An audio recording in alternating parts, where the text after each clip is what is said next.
Okay, in this third section, we're going to look at a new data set, the MNIST data set. These are a set of handwritten digits, 0 through 9. Here's a sample of the data set. And again, our job is to recognize the digits as what it is, that this is a 6 and this is a 7 here. This is the data set we're going to use is kind of a standard version of MNIST that has each image is 28 pixels by 28 pixels. So again, not a lot of detail, but a fair amount. But that does, if 28 by 28, that does give us 584 features. So 584 columns in our data set, basically, one for each pixel. So that's certainly the most features we've seen in a data set here. Now the data set is quite large, 42,000 images here, but we're only going to use 500 for time constraints. And there's a bonus question I have you asked to look at this. And then we'll do some principal component analysis on this like we've done before. But again, now we have a larger data set with 784 features. So again, if we wanted to reduce that by down to 10% of its size, that would still be 78 features. So we're going to look at reducing it to 5 components, 10 components, 25, 50, and 100 components. So again, even 100 components is 1/7, almost 1/8 the size of this image, the original images here. So here's our steps we're going to go through. We're going to read in the data, and we're going to divide it into training and testing data.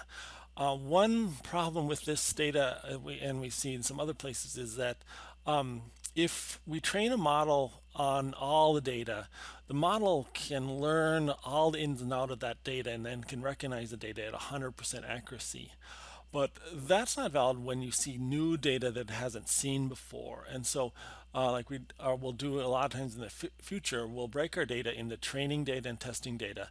We'll fit our models with the training data and then evaluate it with some testing data. So it'll see, so initially like we'll take our figures up and maybe we'll just train it on, we'll train it on 90% of this data. And then we'll show it the last 10% and see if it can recognize this 8 even though it's never seen that particular 8 before, and that'll prevent it from just memorizing every digit or every aspect of it.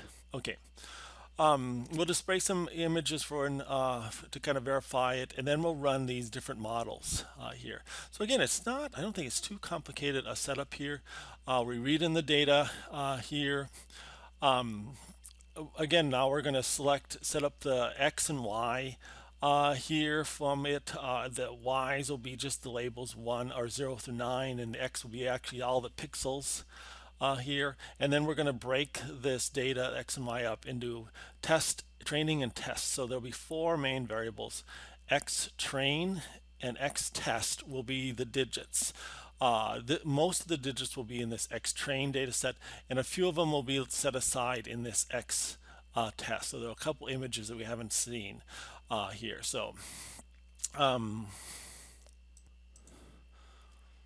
in this case, we say our test size is 0.1, 10% of our data. So we're actually working with 500 images here. So we'll set aside 50 for testing.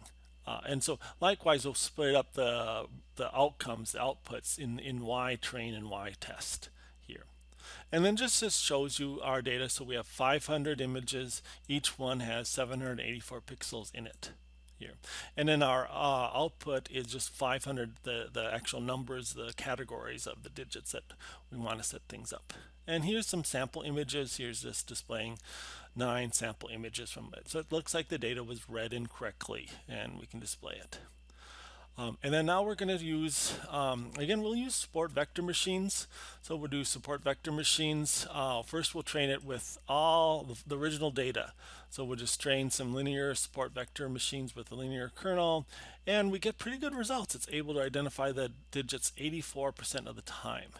Now the question you're going to ask, and this is our hypothesis, is that PCA will never be able to improve that accuracy here, that we'll never be able to get above this 84%. Now, when you run this, it might be a little different, and part of it is that when you run this, we randomly split up the data in training data and testing data. And so depending on which images fall in the training and which images fall in the testing, your results might be a little different. So your results are likely to be a little different here, but you should get some results. And then now we'll train the data. So here we're reducing. Here we're running PCA with 5 components. So we're trying to reduce the 780 components down to 5 here, and then again run support vector machine with this new reduced data set. So we've reduced the dimensions from 784 down to 5.